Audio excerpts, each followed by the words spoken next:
말씀이 되겠습니다. 하나님의 말씀은 히브리서 9장 22절의 말씀입니다. 다 찾으신 줄 알고 한 목소리로 함께 공독하여 올리도록 하겠습니다. 율법을 따라 거의 모든 물건이 피로써 정결하게 되나니 피 흘림이 없은즉 사함이 없느니라. 아멘. 오늘은 사도신경 강의 10번째 시간 십자가에 못 박혀 죽으시고라는 오늘의 말씀을 가지고 이번 시간과 다음 시간에 걸쳐서 2시간에 걸쳐서 함께 은혜를 나누도록 하겠습니다. 옛날에 한 언덕에 사과나무 한 그루가 있었습니다. 그리고 그 사과나무에게는 너무나도 사랑하는 한 소년이 있었습니다. 그 소년은 매일같이 그 나무 곁에 와가지고 그 나무 위에 올라가서 가지를 타고 그네를 타기도 하고 그 사과나무가 열매를 맺혀주는 그 사과를 따먹으면서 또 그 사과나무가 떨어지는 그 낙엽을 한 겹 한 겹 주워가면서 그 사과나무와 너무나도 친근하게 살고 있었습니다. 그런데 어느 날 이 아이가 장성한 어른이 되기 시작했어요. 조금 더 성장을 하기 시작했습니다. 점점 그 어렸었을 때 자기가 사랑했던 그 소년의 모습이 계속 보이질 않는 거예요. 그 소년이 자기한테 와서 놀아줄 거라고 생각하는 그 기대감이 점점 이제 작아지더라는 것입니다. 왜 그래요? 그 소년이 이제 컸다고 안 놀아주는 거예요. 그 나무를. 그런데 그 나무는 여전히 그 소년을 사랑했습니다. 그리고 한동안 그 소년은 그 나무의 곁을 오지 않았어요. 나무는 소년이 너무나도 보고 싶었고 그 소년을 너무나도 사랑하였기에 그 소년이 자기에게 다시 한번 와주기를 간곡히 바라고 기다렸습니다. 그런데 얼마의 시간이 지나서 그 소년이 그 나무 곁에 왔어요. 그리고 난 다음에 온갖 수심이 가득한 얼굴로 그 나무의 곁에 서서 묵묵히 아무 말도 하지 않고 있었습니다. 그 소년의 모습을 바라본 그 나무는 그 소년에게 물어봤어요. 내가 사랑하는 소녀야, 너에게 지금 무슨 고민이 있니? 라고 물어봤습니다. 그가 그 나무에게 말을 했어요. 나에게는 돈이 필요한데 나는 돈을 만들 만한 것이 아무것도 없다라고 얘기를 합니다. 그때 그 나무가 그러면 내 가지 위에 올라와서 내 열매로 맺혀져 있는 이 사과를 따다가 도예지에 나가서 이 사과를 팔아서 돈을 만들어라라고 그 나무는 자기의 열매를 기꺼이 그 소년에게 내어주었습니다. 그 소년은 그 이야기가 끝나자마자 황급히 그 줄기를 타고 올라가서 그 가지에 달려있는 사과들을 모조리 다 땄어요. 그리고 난 다음에 그 사과를 가지고 도예지로 나가서 그 사과를 팔고 또 한동안 오지 않았습니다. 그리고 오랜 시간이 또 흘렀어요. 그 소년이 또 수심 가득한 얼굴로 그 나무 곁에 옵니다. 그 나무가 그 소년에게 물어봐요. 이번에는 무슨 일 때문에 그렇게 걱정이 많은 얼굴로 내 곁에 왔니? 라고 물어봅니다. 그 소년이 말을 하는 거예요. 너가 준 그 열매를 가지고 내가 도예지에 나가서 장사를 해서 많은 돈을 벌었고 나는 그로 인하여서 이제 결혼을 하게 되었고 결혼을 해서 나에게는 아이도 생겼는데 내가 머물 수 있는 집이 없다라고 얘기를 합니다. 그때 나무가 뭐라고 합니까? 내 가지를 잘라다가 네가 살 수 있는 그 집을 지어라라고 말합니다. 그 소년은 그 나무의 말을 듣고 그 나무가 가지고 있는 줄기들을 가지들을 전부 다 베어서 이제 자기가 원하는 집을 짓습니다. 자, 그리고 난 다음에 그 소년은 자기가 원하는 것을 차지하고 또 그 나무의 곁을 오지 않습니다. 이제 그 나무에게는 열매도 없고 가지도 없어요. 그런데 그 소년이 이제 굉장히 나이가 먹었어. 늙은 나이에, 노년의 나이에 그 나무에게 찾아옵니다. 그리고 그 나무에게 얘기합니다. 나는 이제 너랑 놀아줄 수가 없어. 나는 너무나도 추한 존재가 되어버렸어. 그래서 나는 이곳을 떠나고 싶단다 라고 얘기를 합니다. 그래서 그 이야기를 들은 나무는 그 소년이 원했던 나는 배를 원해. 나는 배를 만들고 싶은데 배를 살 수 있을 만한 돈도 없단다라고 얘기합니다. 그 나무는 자기가 가지고 있는 것들을 모조리 그 아이의 그 소년에게 줌으로 인하여서 그 소년은 이제 배를 타고 멀리 떠나버렸어요. 이제 밑둥만 남아버린 그 나무는 오매불망 그 소년만을 기다리고 있습니다. 이제 나올까 저제 나올까. 그런데 오랜 시간이 지나도 그 소년의 모습은 오지 않습니다. 얼마의 시간이 흘렀을까요? 그 소년은 이제 자기가 너무나도 힘없고 가냘픈 모습으로 이제 자기가 얼마나 남지 않는 죽음을 맞이하면서 그렇게 힘없는 모습으로 그 나무에게 왔습니다. 여전히 그 소년의 모습은 행복한 모습이 아니라 여전히 슬픔과 괴로움에 가득한 모습으로 그 나무에게 왔어요. 나무는 그 소년에게 얘기를 합니다. 내게는 열매도 없고 가지도 없고 줄기도 없다. 나에게 남은 것은 이 밑둥밖에 없구나라고 얘기를 합니다. 그 소년은 그때 나무한테 뭐라고 말하냐면 이제 내게 필요한 것은 아무것도 없어라고 얘기합니다. 그때 나무가 그 소년에게 뭐라고 합니까? 그럼 친구야, 밑둥밖에 남지 않았지만 이 밑둥 위에 앉아 있으면 정말 편하단다라고 그 소녀에게 얘기를 했습니다. 그 소녀는 그 나무의 이야기를 듣고 밑둥밖에 남지 않은 그 나무의 그 밑둥 위에 자기의 몸을 기대고 앉습니다. 그 나무는 너무나도 행복해 했습니다. 이게 여러분들 국민학교 초등학교죠. 네, 자꾸 국민학교라 해서 초등학교 국어책에 나오는 창작 동화 아낌없이 주는 나무에 대한 동화에서 나온 이야기를 제가 발췌하여서 여러분들에게 읽어드렸습니다. 자, 여러분들은 이 말씀을 들으면 어떤 생각이 들으세요? 바로 우리의 모습이 바로 그 소년의 모습과도 같지 않습니까? 성경에서는 누구의 비유가 나옵니까? 어떤 자? 돌아온 탕자의 이야기가 나오죠. 여러분들 돌아온 탕자를 보십시오. 아버지 하나님 앞에 아버지 앞에 내 것 주세요라고 그리고 그 둘째 아들이 그것을 자기의 몫을 챙겨서 나가버립니다. 세상 가운데로.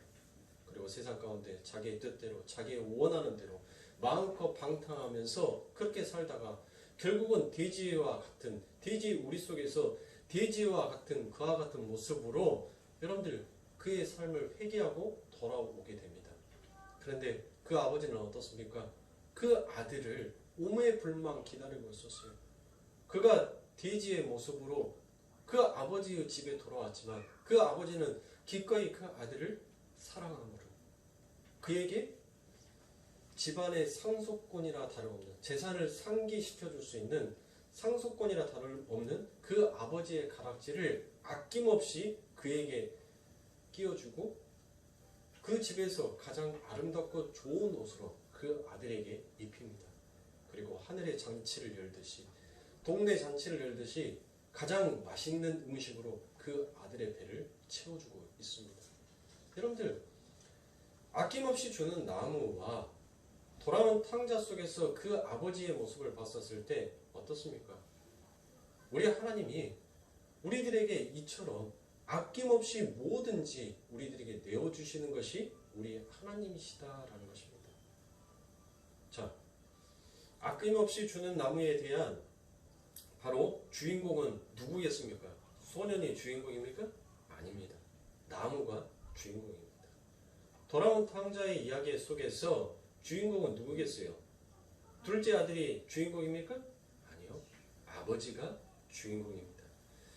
결국 하나님을 의지하지 못하고 살아가는 아담들의 삶은 탕자의 삶이 그러했듯이 돼지 우리로 결론 지어지게 될 것을 우리는 그 비유를 통하여서 볼 수 있는 것입니다. 그런데 아들의 폐역으로 상처 입은 아버지는 여전히 문 밖에 서서 돼지와 같은 아들을 기다리고 계시다가 아직 상거가 멀었는데도 불구하고 그 아들의 모습이 어렴풋이 보이자 버섯발로 뛰어가 맞이해 주신 것이 우리 아버지 하나님의 마음인 거예요. 그게 우리 하나님의 사랑인 거예요. 여기에서 상거라는 것은 내가 거주하는 집을 가리키는 것이 아니라 지금 저 사람과 나의 거리가 지금 아직 멀다라는 것을 나타낼 때 상거라는 말을 씁니다. 그러니까 우리 아버지 하나님께서는 수평선 너머에서 아지랭이처럼 당신의 아들이 살짝 그 모습을 비췄는데 뭐 하시는 거예요? 그 아들을 향하여서 달려가시는 거예요. 창세 전에 선택한 미리 정하신 당신의 백성들을 위하여서 하나님께서는 당신 스스로가 돼지가 되어서 돼지 우리에서 그렇게 추악하고 나약하고 폐역무도한 자와 같은 그와 같은 저주받은 자의 모습으로 이 땅에 내려오신 거예요. 그 내려오심을 우리가 지난 시간에 뭐라 했죠? 성육신이다라고 제가 말씀을 드렸습니다. 그래서 여러분들 탕자의 비유 속에서 우리가 발견할 수 있는 것은 지금 성경에서 무엇을 얘기하고 있는 거예요? 바로 탕자의 비유 속에서 주체는 뭐예요? 딱 한 가지예요. 십자가를 얘기하고 있는 거예요. 자, 십자가의 그 은혜, 십자가의 그 은혜가 우리들의 인생과 우리들의 삶 가운데 부어지기 전의 삶은 우리는 어디로 결론 지어져서 난다는 거예요? 어디로? 둘째 아들이 어디로 가요? 아버지 내 거 주시오 해가지고 자기 거 챙겨가지고 호랑방탕하면서 그렇게 살다가 결국은 그거 다 탕진하고 결국은 어디로 가더라는 거예요? 돼지 우리로 가더라는 거예요. 돼지 우리로. 그러니까 십자가의 은혜, 아버지 하나님의 은혜를 받기 전, 십자가의 그 은혜가 있기 전의 이 세상의 모든 자들, 아버지 하나님의 그 은혜가 쏘아 부어지기 전의 이 세상의 사람들은 어디로 결론 지어진다는 거예요? 돼지 우리와 같은 그와 같은 자로 결론 지어질 수밖에 없다라는 거예요. 그런데 그 십자가 이후로 아버지 하나님의 은혜가 부어지는 삶 이후로 그들의 삶이 어떻게 변하더란 거예요? 그 돼지 우리 속에 아버지 하나님께서 은혜를 부으시고 그들에게 믿음을 부어주시고 그들이 아버지 하나님의 은혜 속에서 건짐을 받게 되니까 그들의 삶이 어떻게 변화가 되는 거예요? 이제 하늘의 상속자인 그 가락지를 끼고 누더기와 같은 냄새 펄펄 나는 그 옷, 더러운 옛사람의 옷을 벗어버리고 새 옷을 입고 하늘의 잔치가 벌려져 있는 그 잔치 앞에서 서게 되더라는 것이에요. 그게 십자가 전과 십자가 이후의 너희들의 모습이 어떻게 결론 지어지게 될 것인지를 우리 예수님께서 비유로 우리들에게 말씀해 주신 것입니다. 단순히 그냥 우리 예수님께서 말해 주신 게 아니에요. 우리 예수님께서 왜 비유를 자꾸 말씀하세요? 왜 비유를 들어서 말씀하냐고요? 비유를 들어서 얘기할 수밖에 없는 거예요. 하늘에 담겨져 있는 그 말씀을 고지고대로 쭉 풀어버리면 인간이 알아먹어요? 못 알아먹어요? 못 알아먹기 때문이에요. 그래서 아버지 하나님께서는 이 십자가라는 그 주체를 그 이야기의 중심에 딱 가져다 놓고 십자가 이전과 십자가 이후 모습이 어떤 것인지를 우리들에게 선명하게 그림으로 보여주고 있는 것이 바로 탕자의 비유 속에서 담겨져 있는 하나님의 이야기인 것입니다. 따라서 십자가를 아는 이들은 자기들이 은혜 받은 돼지임을 인정하는 자들인 것입니다. 그래서 시편 22편 6절에 보면 나는 벌레요 사람이 아니라 사람의 회방거리요 백성의 조롱거리이다라고 얘기합니다. 시편 22편 6절은 누가 지은 시입니까? 다윗이 지은 시입니다. 다윗은 아버지 하나님의 은혜를 알았던 자예요. 하나님의 은혜를 받은 자란 말이에요. 그런 다윗이 자기를 하나님 앞에서 뭘로 표현을 하더라? 나는 벌레요라고 표현을 하더라는 것입니다. 또한 아버지 하나님께서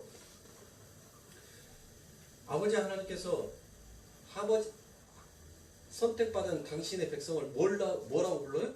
뭐라고 불러요? 이 지렁이 같은? 그렇죠. 우리를 뭐라고 불렀어요? 지렁이다라고 불렀단 말이에요. 이사야서 41장 14절에 보면 지렁이 같은 너희 야곱아 너희 이스라엘 사람들아 두려워 말라 나 여호와가 말하노니 내가 너를 도울 것이라 내 구속자는 이스라엘의 거룩한 자니라라고 말씀하셨습니다. 하나님은 당신의 백성들에게 지렁이라고도 하십니다. 뿐만 아니라 수로복의 여인에게 이야기 속에서 하나님께서는 그 수로복의 여인을 가리켜 뭐라고 표현합니까? 개라고 표현합니다. 그렇죠? 개라고 표현을 해요. 그때 그 수로복의 여인이 그 주님의 말씀을 듣고 뭐라고 합니까? 내가 왜 개예요? 그렇게 그렇게 따졌어요? 아니죠. 하나님, 저는 당신이 말하는 개라면 개가 맞습니다라고 그 수로복의 여인이 그것을 인정을 했단 말이에요. 그것을 인정하자 우리 예수님께서 그 수로복의 여인에게 뭐라고 헬라어로 대답을 하시냐면 메갈레 피스티스라고 말합니다. 메갈레 피스티스, 큰 믿음이다라고 얘기를 하는 거예요. 그러니까 아버지 하나님의 은혜를 아는 자는 지금 뭐를 안다는 거예요? 내 주제 파악을 하고 있다는 거예요. 그러니까 소크라테스가 말하는 것처럼 네 자신을 알아라는 그 말 있잖아요. 예? 그러니까 내 주제 파악을 하고 있는 것이 곧 은혜를 아는 자의 삶이에요. 내 분수를 알고 사는 것이 곧 은혜를 알고 있는 자의 삶이라니까요. 그러니까 아버지 하나님께서 여러분들 벌레요, 지렁이요, 개요라고 이렇게 표현을 한 것은 그것들은 뭐예요? 벌레가 뭐예요? 벌레랑 지렁이랑 개는 있음이에요. 있음. 그렇죠? 근데 우리는 그 있음의 존재가 아니라니까요. 우리는 없음이에요. 아예 없었던 먼지 티끌이었던 존재란 말이에요. 그런데 아버지 하나님의 은혜가 우리들에게 부어지게 되니까 내가 뭐가 되는 거예요? 내가 구원받은 벌레가 되는 거예요. 내가 아버지 하나님의 백성이 된 지렁이가 되는 거예요. 내가 아버지 하나님을 섬기는 그 주인의 밥상에서 떨어지는 그 부스러기를 먹고 사는 나는 개가 되는 거예요. 예? 그것을 인정할 줄 아는 것이 은혜를 깨닫는 자, 자기를 부인한 자의 삶을 사는 자, 십자가의 의미가 무엇을 가리키는지를 아는 자의 삶인 것이에요. 근데 그것을 모르니까 벌레라 하면 뭐라 얘기해요? 우쉬. 개라고 하면 뭐라 해요? 맥살 잡으러 뛰쳐오겠죠. 그러니까 세상의 사람들은 그것을 인정하지 않냐는 거예요. 내가 왜 개냐는 거예요. 내가 이렇게 버젓이 있는데 내가 왜 벌레냐는 거예요. 내가 왜 지렁이고 내가 왜 먼지냐는 거예요. 그래서 은혜를 아는 자와 은혜를 입지 못하는 자의 차이는 아버지 하나님께서 그 마음속에 믿음이라는 것을 우리들에게 부어주셔서 그것을 믿게 하는 것과 믿지 못하게 하는 것은 차이일 뿐인 것입니다. 그러니까 들을 귀 있는 자는 들을지어다는 말은 여러분들 그거는 뭐예요? 큰일 난 소리예요. 그거는 인간이 제가 예전에도 한번 말씀드렸죠? 그거는 인간이 가지고 있는 말이에요.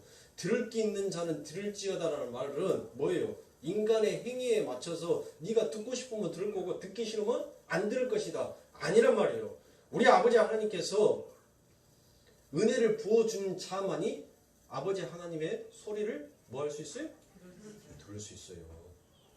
그러니까 오늘 새벽기도 때 제가 사도행전에서 말씀드렸던 것처럼 바울과 바나바가 안디옥에 가서 그래서 아버지 하나님의 복음을 전하였었을 때 하나님의 얘기를 다 들었어요?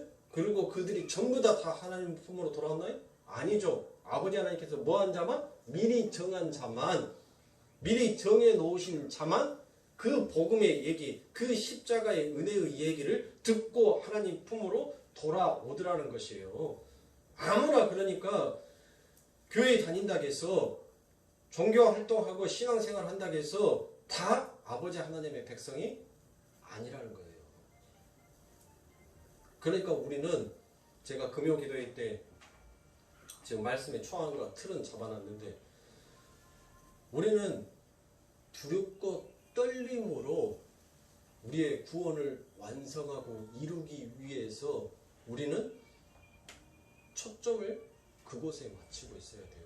뭐 두렵고 떨리라니까 여러분들 뭐 세상의 것을 가지고 얘기를 하는데 아버지 하나님께서 두렵고 떨리라는 것은 하나님을 막 무서운 하나님으로 생각하지 말고 하나님께서 내게 부어주신 그 은혜가 있는데 여전히 나는 그 은혜에 미치지 못하고 자꾸 죄만 짓고 있는 나의 모습을 두렵고 떨림으로 생각해야 된다는 거예요. 그 두려움으로 내가 아버지 하나님 앞에 회개하고 기도하고 아버지 하나님의 말씀을 상고하면서 하나님 품으로 어찌됐든 간에 더 비비고 들어가려고 하는 그 두려움을 가지라는 거지.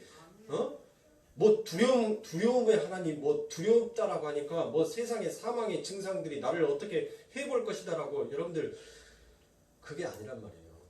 이미 세상의 사망의 증상들은 뭐라고 그랬어요? 그것들은 우리를 죽이지를 못한다니까요. 우리를 못 죽여요. 싸바 해봤자 그들은 우리를 화살 촉이 있어야지. 그래야지 화살이 날아가든지 말든지 하죠. 여러분들 앞에 쇳대가리가 없는 화살 뒤에 나무살과 뱃살만 가지고 활시를 땡긴다고 해서 그 활이 날아갑니까? 안 날아가요. 여러분들. 이미 아버지 하나님께서 그 사망의 증상, 그 마귀가 가지고 있는 그 사망이라는 것을 아버지 하나님께서 뭐 했어요? 분질러 버렸다니까요. 앞에를 아예 똑깍하고 분질러 버렸어요. 날아가지도 못하게끔. 예? 그러니까 그 사망의 증상들은 우리가 두렵고 떨림으로 아버지 하나님은 그 은혜의 자리에 더욱더 밀려갈 수 있게끔 우리들에게 보여주는 것일 뿐이지 그것이 우리를 쏘거나 우리를 죽일 수 없는 것이에요. 그러니까 사랑하는 성도님들,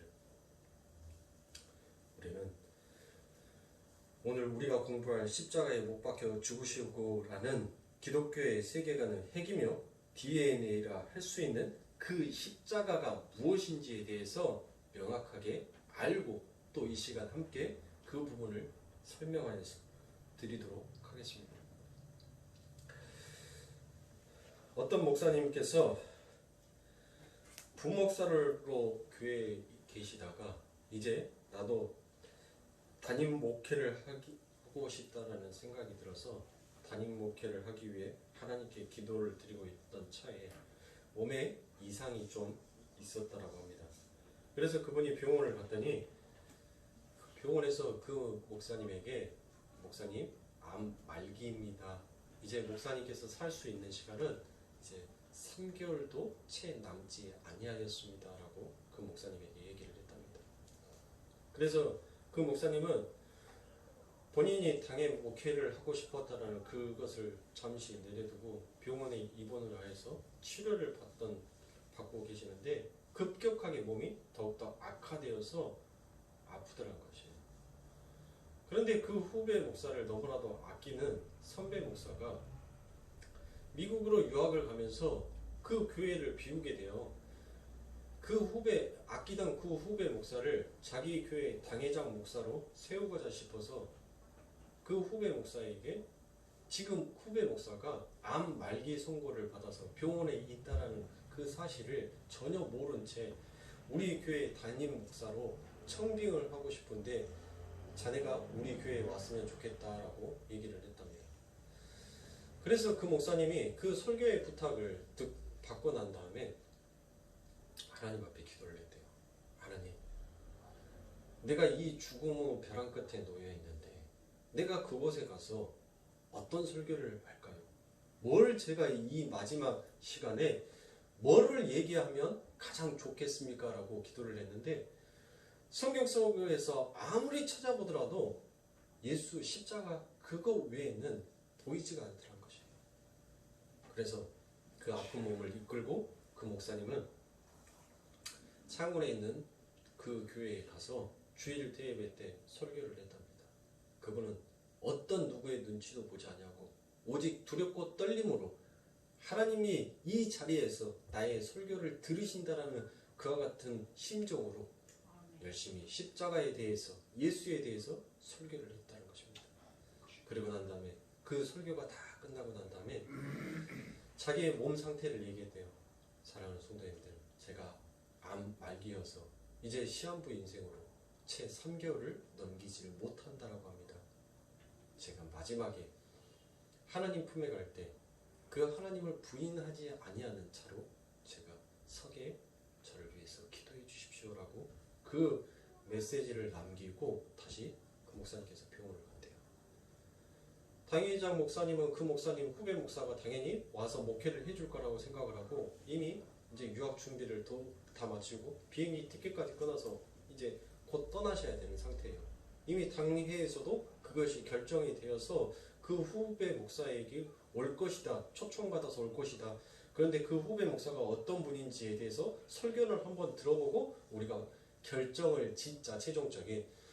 그런데 그 마지막 인생의 삶 가운데에서 그 예수의 십자가를 얘기하는 그 목사님의 설교를 들은 성도들이 탐복을 하더라고요. 그리고 당회에서 만장일치로 그 그 목사님을 우리 당회장 목사로 청빙하기로 만장일치로 통과를 했답니다. 그리고 성도들한테도 그 목사님이 이제 불과 3개월도 채 못 산다라고 하는데 그 목사님을 우리 당회장 목사님으로 담임 목사님으로 모시는 것이 여러분들 어떻겠습니까? 라고 했는데 성도들이 단 한 명도 반대하는 사람이 없이 전부 다 그 목사님을 모시자라고 이야기를 했답니다.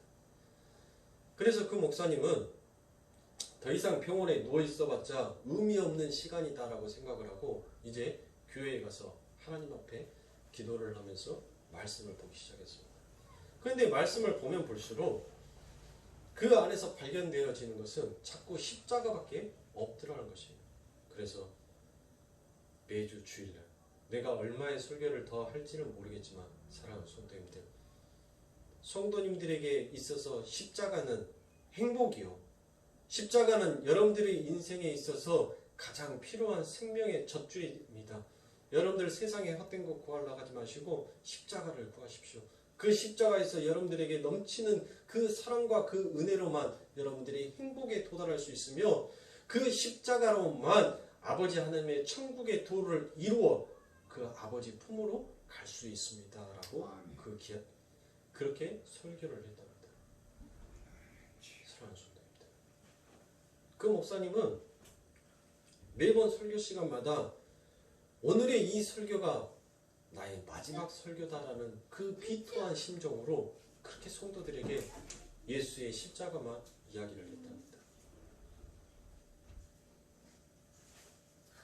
여러분들, 설교자는 예수 외에는 굳이 이 세상에 있는 것을 다른 것을 이야기할 필요가 없어요. 다른 것을 얘기할 필요가 뭐가 있습니까?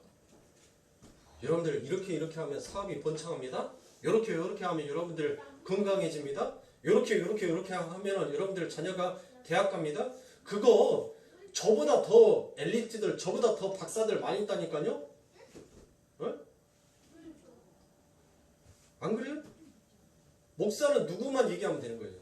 예수만 얘기하면 되는 거예요.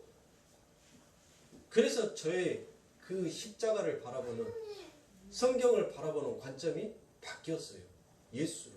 기복이 아닌, 만사 형통이 아닌 예수구나. 설교를 듣는 청중들은 어때야 됩니까? 뭐를 바라야 돼요? 우리 당회장 목사님께서 언제 우리들을 향해서 저 축복권을 내려줄까?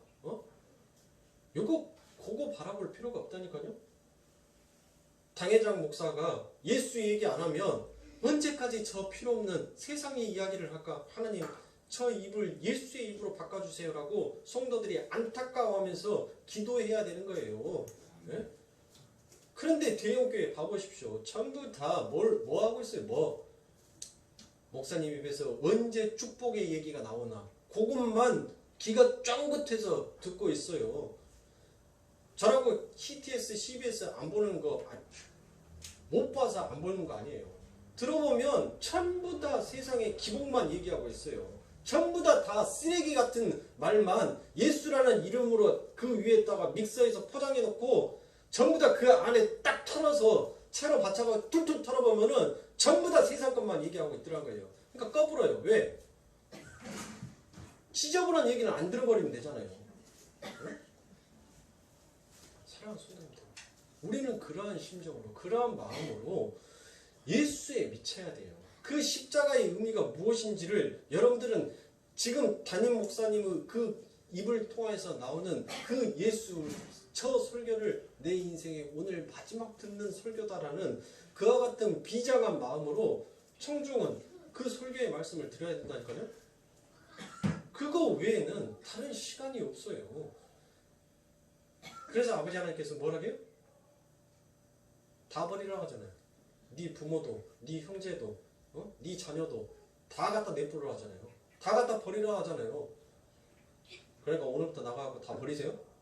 부모도 고려당처럼 저기 무등산에 갖다 버려놓고 자식은 저기 양동 다리 밑에 갖다 버려놓고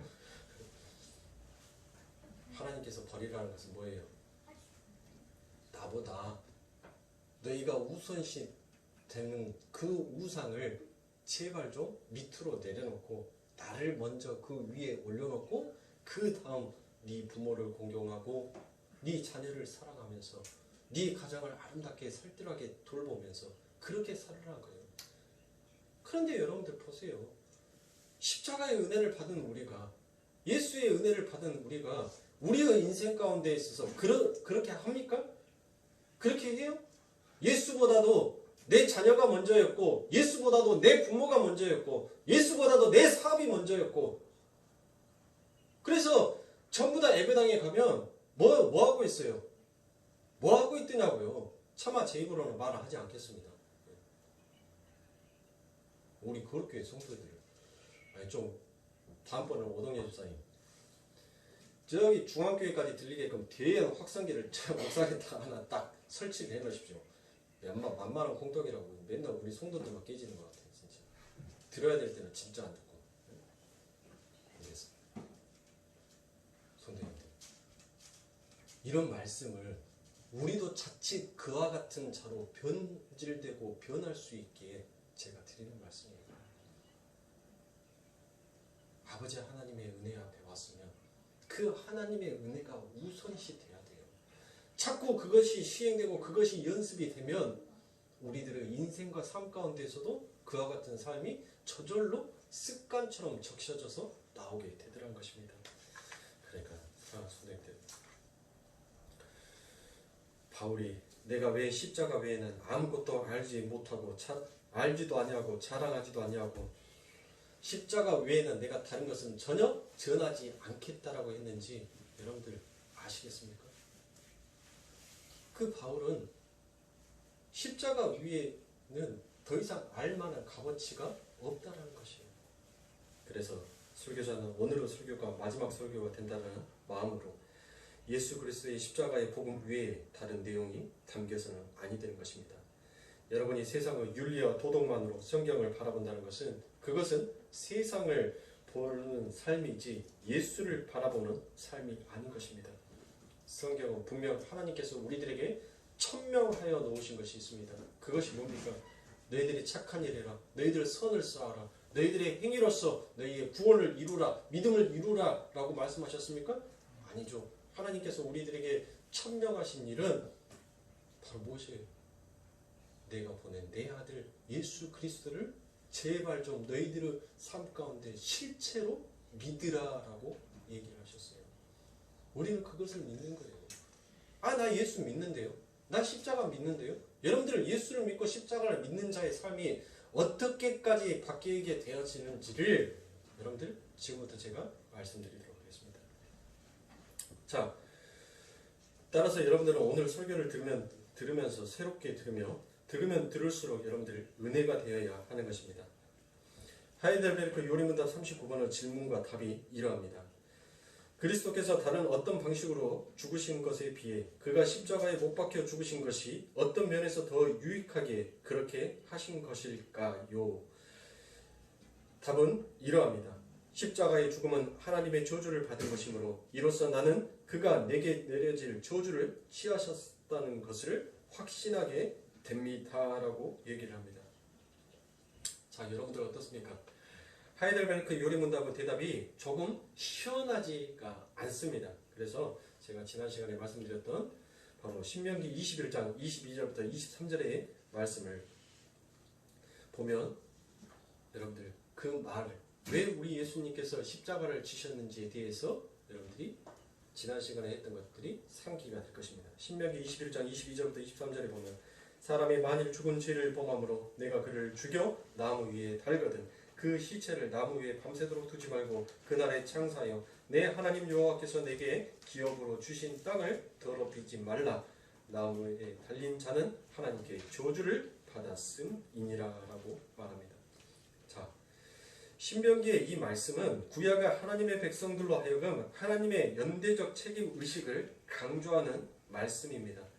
즉, 이 신명기 21장의 말씀의 문맥을 따라 올라가 보면 한 사람이라도 현저하게 하나님의 백성답지 못한 죄를 범하거든 사람의 손도 대지 말고 돌로 쳐서 죽여서 나무에 달아 놓아 온 백성들로 하여금 그가 하나님에게 저주 받았음을 보도록 하고 또한 자신들도 동일한 죄를 범하는 마음에서 벗어나도록 경계를 받게 하라는 것입니다. 그러니까 신명기 21장 22절부터 23절의 그 말씀 속에 담겨져 있는 하나님의 뜻이 뭐라고요? 아버지 하나님께서 우리가 저 사람들 저주받았다. 야, 너희 집에 뭐 애기 붙었는갑다. 뭐가 꼈는갑다. 우리가 이제 그런 말들 많이 하지 않습니까? 그렇죠? 저주받았다. 그러니까 그 저주가 무엇인지를 아버지 하나님께서 우리들에게 보여주신 거예요.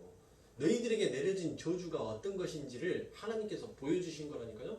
그러니까 너희들은 지금 이 십자가에다가 내가 전부 다 매달아서 죽여야 할 자들이 마땅한데 내가 너희들을 죽이게 하지 아니하고 대신 내 아들을 내려보내서 내가 내려놓은 그 저주라는 그 저주가 어떻게 그에게 내려지고 그가 어떻게 저주받은 자의 삶을 결론이 나게 되는지 그리고 그로 인하여서 어떻게 나의 뜻과 계획이 이루어지게 되는지를 너희들은 보고 깨달으라는 것이에요. 그러니까 너희들도 언제든지 저 십자가 저주받은 나무 그 십자가에 매달려서 죽을 수 있는 존재다라는 것을 너희들은 깨닫고 알고 있으라는 것이에요. 그래서 죄에 대한 경각심을 가지고 있으라고 하나님께서 말씀하여 주신 것입니다. 그래서 우리 예수님께서 뭐 하신 거예요? 그 대표성의 원리, 연대성의 원리를 통하여서 우리 예수 그리스도께서 이 땅에 내려오셔서 인간의 모든 저주를 다 도맡아 받으시고 그가 십자가에 못 박혀 죽으신 것입니다. 그러니까 단순히 내 죄를 위해서 아버지 하나님께서 죽으셨다라고 하면은 당신의 죄가 뭐요? 당신의 죄가 뭐길래 예수를 죽였습니까? 라고 물으면 여러분들 뭐라고 대답하실 거예요? 내가 도둑질했고요. 내가 간음했고요. 내가 살인했고요. 여러분들 그거 갖고 얘기하실 거예요? 그러면 우리 예수님은 나의 죄를 위해서 죽으셨다고 하는데 그러면 내가 지은 죄가 뭐냐고요? 내가 지은 죄가 뭔지를 모르니까 우리 예수님께서 그냥 십자가에 돌아가서 달려 죽으셨는 같다라고 그냥 내 안에서 별로 감각이 없어요. 묻어져 있어요. 하도 십자가 얘기를 많이 듣다 보니까 그냥 십자가인가 보다.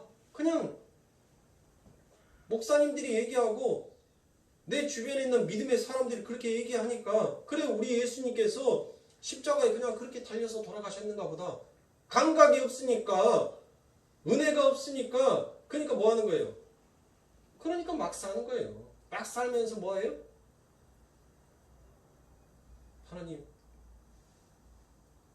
저 용서해 주세요. 입으로만 뻐끔뻐끔 하고 그걸로 나 회개 다 했다. 나 죄 다 털었다. 끝. 사랑하는 성도님들, 죄가 무엇인지를 왜 우리 예수님께서 십자가에 달려서 돌아가실 수밖에 없는지를 여러분들은 아셔야 돼요. 뭐 때문에 돌아가신 거예요? 뭐 때문에 죽으셨냐고요? 아버지 하나님과 우리의 관계가 어떤 관계였어요? 그러니까 여러분들 그 관계성이 정리가 안 되어 있으니까 예수님은 그 십자가에 돌아가셨던 것에 대해서 당신이 뭔 죄를 지었길래 예수가 그 십자가에 돌아가셨습니까? 라는 그 이단이 여러분들에게 질문을 내리면 대답을 못하는 거예요. 매끄럽게 말을 못하는 거예요. 내가 아버지 하나님 앞에 뭐한 자였어요? 불순종했기 때문에 내가 하나님께서 선악과 먹지 말라는 그 선악과를 먹는 그 불순종 때문에 그 불의 때문에 그 관계가 끊어져 버림으로 말미암아 우리 예수님께서 십자가에 달려서 돌아가신 거예요. 내가 뭐 간음죄 짓고 내가 뭐 살인죄 짓고 내가 뭐 도둑질 하고 그런 사사로운 죄 때문에 우리 예수님께서 십자가에 달려서 죽으신 것이 아니라니까요, 여러분들. 그러니까 그 정리를 제대로 하고 계세요. 여러분들 의가 뭐예요?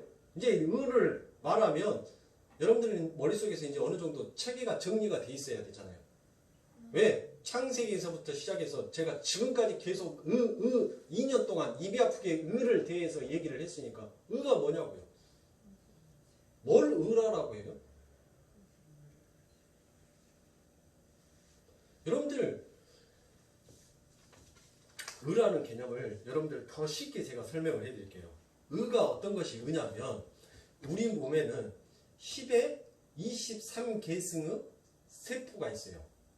예? 엄청나죠? 어마어마한 세포들을 가지고 있어요. 자, 이 세포들 속에서 심장이 야, 나는 왜 엄마 뱃속에서부터 네 모양이 네 손가락도 생기기도 전부터 나는 심장부터 만들어져 갖고 왜 나는 그때부터 지금까지 계속 뻐컹뻐컹 나는 나 혼자서 막 이렇게 움직이고 나 잠도 못 자게끔 이렇게 해야 되냐? 야, 나 하루만 쉴래. 나 힘들어서 못 살겠어. 야, 니는 너는 눈꺼풀이 있어갖고 잠이라도 자고 니는 그거라도 하지만은 나는 안쪽에 박혀갖고 잠도 못 자. 나는 맨날 콩깍 뛰어야 돼. 왜 나만 이렇게 힘들어야 돼? 아, 나 하루 쉴래. 그 쉬어버린 것이 뭐예요? 사망이에요. 그렇죠? 그 심장의 희생으로 그 심장이 그 어떤 나에 대한 어떤 유기체의 그 희생을 통하여서 뭐 해주는 거예요? 그 심장이 벌컹벌컹 뛰어줌으로 해서 나라는 존재가 지금 서 있는 거예요. 예? 콩팥이 야, 너 그만 좀 묵어. 입한테 만약에 콩팥이 너 그만 좀 묵어. 뭐 별로 좋지도 않은 것을 그렇게 맨날 먹고놓고 나는 맨날 그거 네가 좋은 것은 네가 네 입으로 맛은 네 입이 다 느껴놓고 나는 맨날 네가 먹어놓은 거 거기에서 독 나오는 거 그것만 나는 해독해야 돼? 야, 나도 하루 쉴래. 그러면 뭐 오는 거예요? 내 몸에 이상이 오는 거예요. 여러분들 의라는 것은 그거예요. 나의 어떤 희생을 통하여서 누군가가 그 사람이 유기체적인 온전한 정상의 삶을 살 수 있는 거 그게 의 관계란 말이에요. 그러니까 아버지 하나님께서 그 의를 이루어 놓기 위해서 그 회복의 관계를 만들어 놓기 위해서 뭐 하신 거예요? 우리 예수님께서 십자가에 내려오신 거예요. 뭐 때문에 내려와요? 자, 대표성의 원리를 말했죠. 제가 지난 시간에 해놨던 설교를 유튜브에서 들으신 분들은 아시겠지만 첫 번째 아담이 아버지 하나님과 뭐가 깨져버렸어요? 아버지 하나님과 의 관계가 깨져버렸단 말이에요. 그러면 성경의 대주제는 뭐의 원리예요?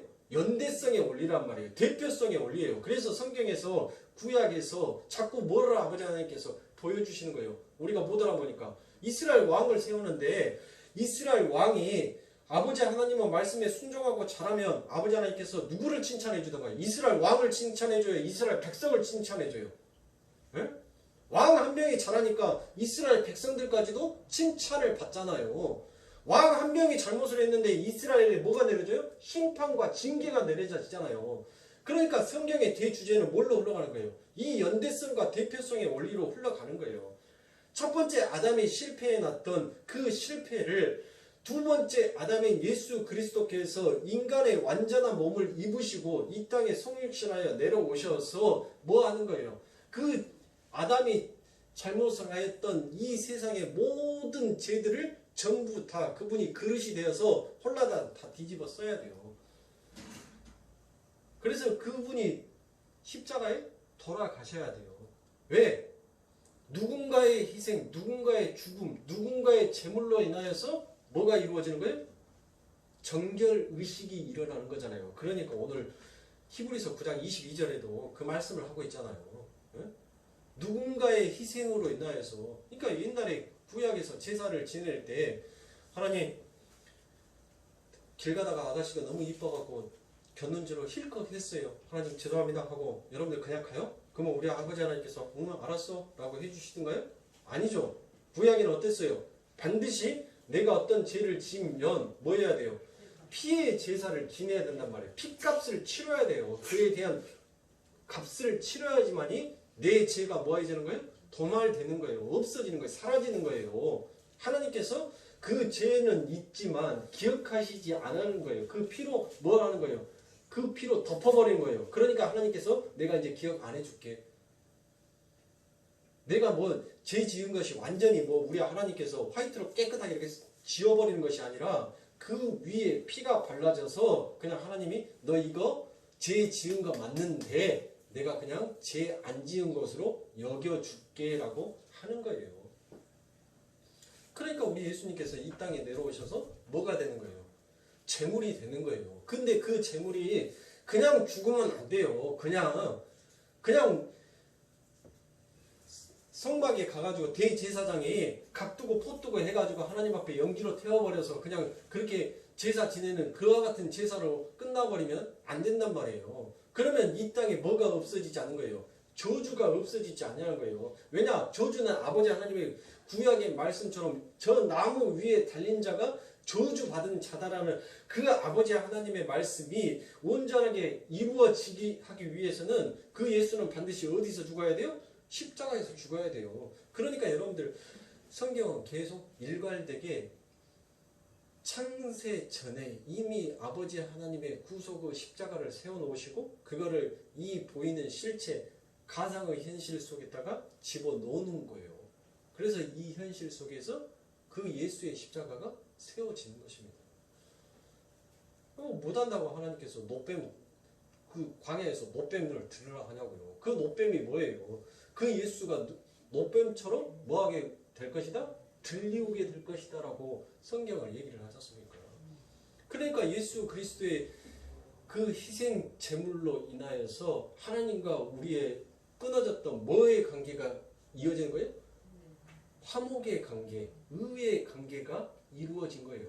그래서 우리 예수 그리스도께서 그 십자가에 달려서 죽으심으로 우리에게 오는 첫 번째 유익이 하나님과 화목한 관계, 의의 관계로 회복되어지는 것. 그래서 우리 예수님께서 이 땅에 십자가로 죽으실 수밖에 없는 것입니다.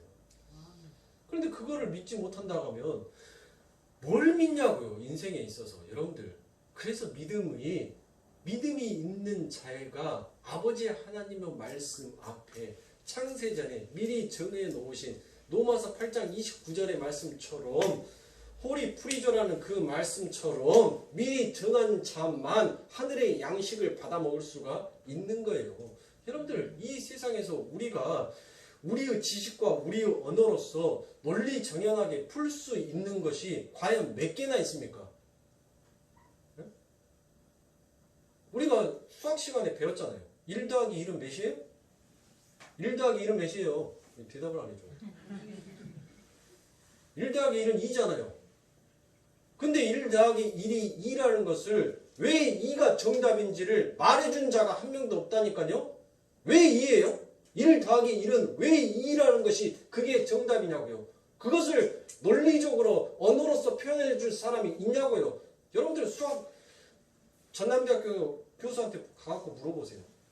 저도 궁금해서 메일 보내는데 답장을 안 보내주시네. 1 더하기 1이 왜 2가 정답인지에 대해서 그거를 설명해 주십시오라고 했는데 대답해 주는 자가 없다니까요.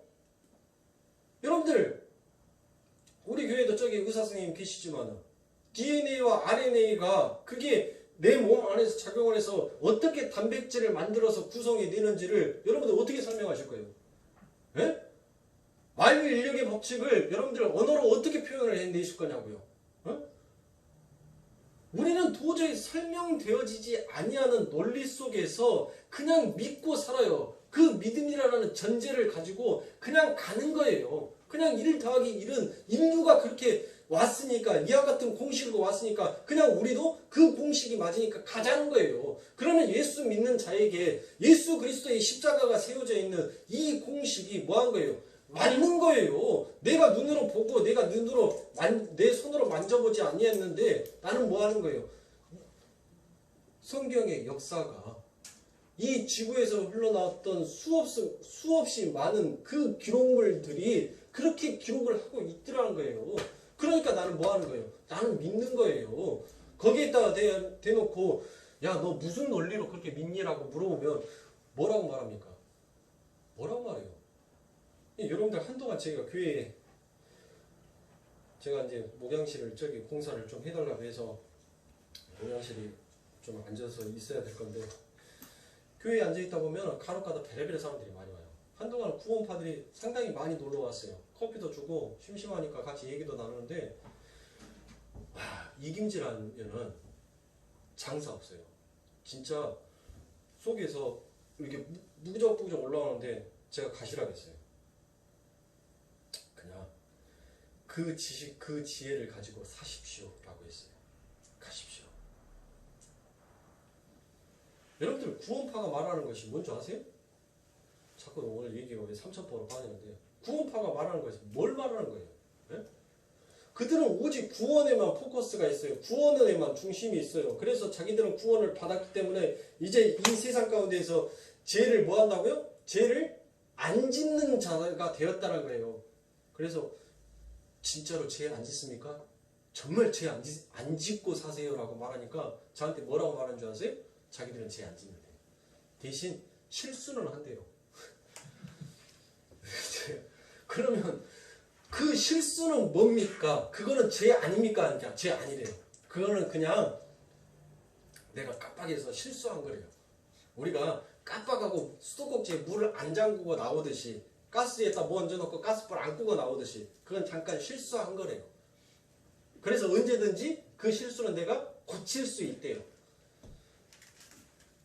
제가 성경책을 가져다가 이렇게 해서 보여주고 히브리서 원문책 빼가지고 보여주고 그렇게 해서 보여줬어요. 근데 우김질 하더라고요. 몇 번 설명해 주다가 그 유괴 혈기가 나오더라고요. 그래서 지금 성경책을 막 누군가를 엄청 때리고 싶은 욕망이 든다고. 그러니까 좀 나가주셨으면 좋겠다고. 멜겁시 성경책만 내가 주먹으로 한 서너 번 땅땅땅 때리면서 나가주시라고. 나는 사람이랑은 얘기해도 짐승이랑은 이야기를 못하겠다고. 내가 뭐 지금 우의독경하는 것도 아니고 나가주시라고. 그리고 앞으로 우리 교회 출입하지 마시라고. 그때부터 출입하면 짐승 새끼가 말 안 들으면 몽둥이가 약이라고. 다음부터 오시면은 이제 몽둥이 들고 내가 서 있을 테니까 오지 마시라고. 그 윗단계가 오더라도 당신들이 가지고 있는 그 사상의 중심은 여전히 변하지 아니하고 거기에다가 당신이 모르고 있는 거에다가 조금 플러스해서 윗대가리라 해갖고 오고 거기에서 조금 더 지면은 또 윗대가리라 해서 오고 그렇게 해서 자꾸 와서 찔뻑찔뻑 잔잼 날리는데 나는 잔잼 안 날린다고. 그러니까 오지 마시라고. 그래서 우리 교회 이제 구원파 하나요.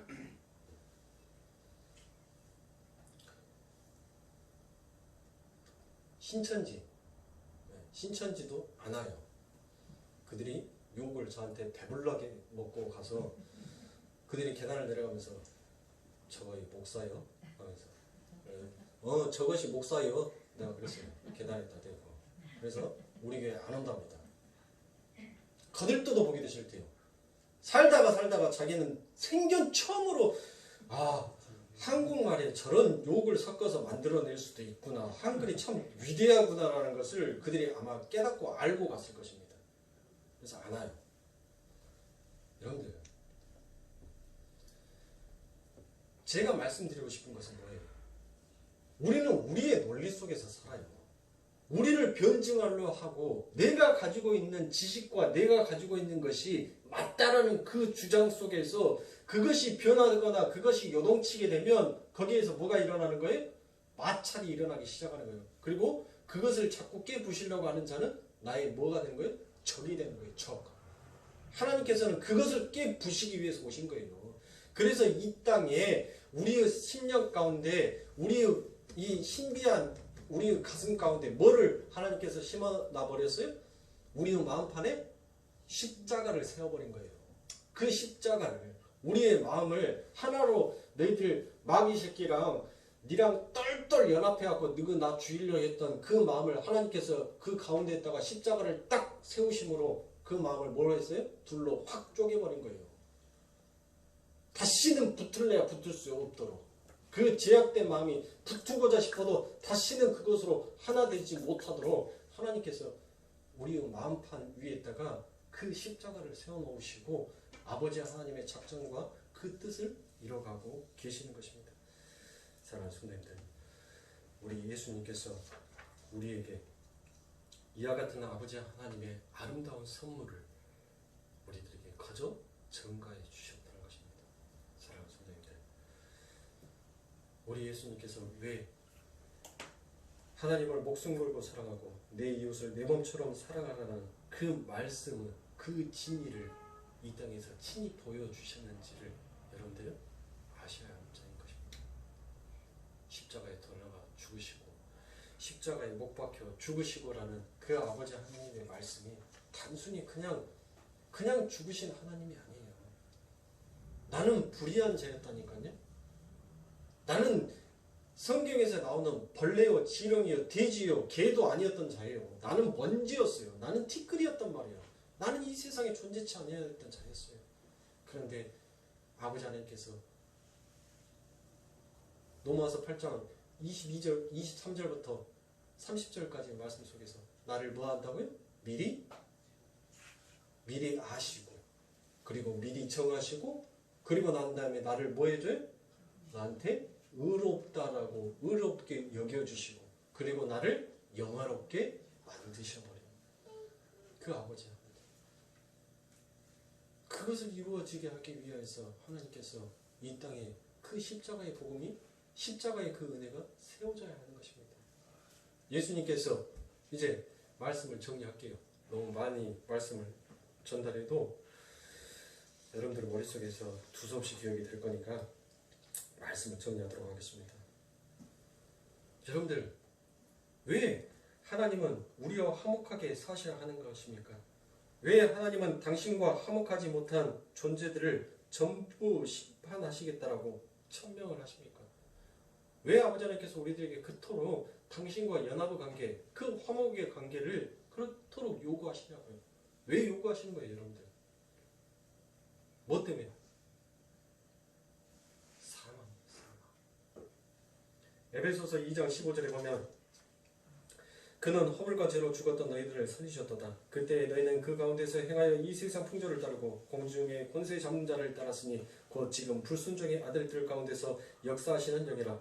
전에는 우리도 다 그 가운데서 우리의 육체의 욕심을 따라 지내며 육체와 마음에 원하는 것을 하여 다른 이들과 같이 본질상 진노의 자녀이었더니 긍휼이 풍성하신 하나님이 우리를 사랑하신 그 사랑을 인하여 허물로 죽은 우리들을 그리스도와 함께 살리셨고 라고 되어 있지 않습니까?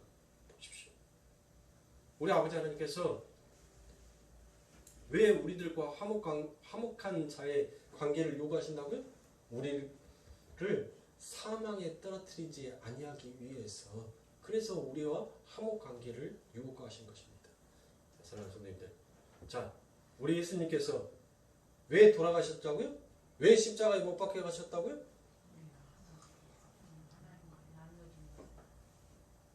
내가 하나님과 불의하였던 나를 하나님과 화목한 관계, 의의 관계, 가족의 관계로 다시 회복시켜 주시기 위하여서 그 죄 때문에 우리 예수님께서 십자가에 못 박혀 돌아가셨다. 그리고 우리 아버지 하나님께서 왜 우리들에게 화목을 요구하시냐? 영원히 살지 못하는 삶이 그게 사망인 거예요. 여러분들 뭐 사망이라고 하니까 어차피 인생들 다 죽잖아요. 예수 믿는 자도 죽고 예수 안 믿는 자도 죽는데 뭔 사망이 뭐 또 다른 것이 있습니까? 라고 얘기를 하는데, 여러분들 그와 같은 질문은 아둔한 질문이고, 여러분들 영원히 살지 못하는 것이 사망인 거예요. 지옥불에 떨어지는 것이 사망인 것이라니까요. 다른 게 사망이 아니에요. 예수와 함께 영원히 살지 못하는 삶이 그게 사망에 떨어지는 자, 음부에 떨어진 자의 삶인 것이에요.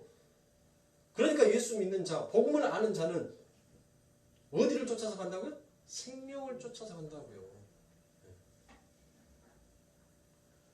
우리 아버지 하나님께서 우리들을 어디 집어넣기 싫어서, 음부에 우리를 집어넣기 싫어서, 사망에 버려두기를 싫어서, 그래서 우리 아버지 하나님께서 우리들과 그 화목한 관계가 되고 싶어서 그렇게 날마다 내 안에서 성령의 역사하심으로 우리는 날마다 조금씩 보이지는 아니하지만 새롭게 되어져 가고 있는 것입니다.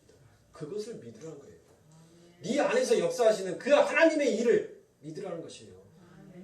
네 눈에서 보여지는 그 기적을 믿지 말고 너를 지금 그 사망의 음부에서 건져서 너를 영원한 생명의 삶으로 살게 만들고 계신 그 성령 하나님, 바로 예수 내 아들이 네 안에서 일하고 있는 그 일함을 네가 믿으라는 거예요. 그것이 너희의 온전한 일이라는 것입니다.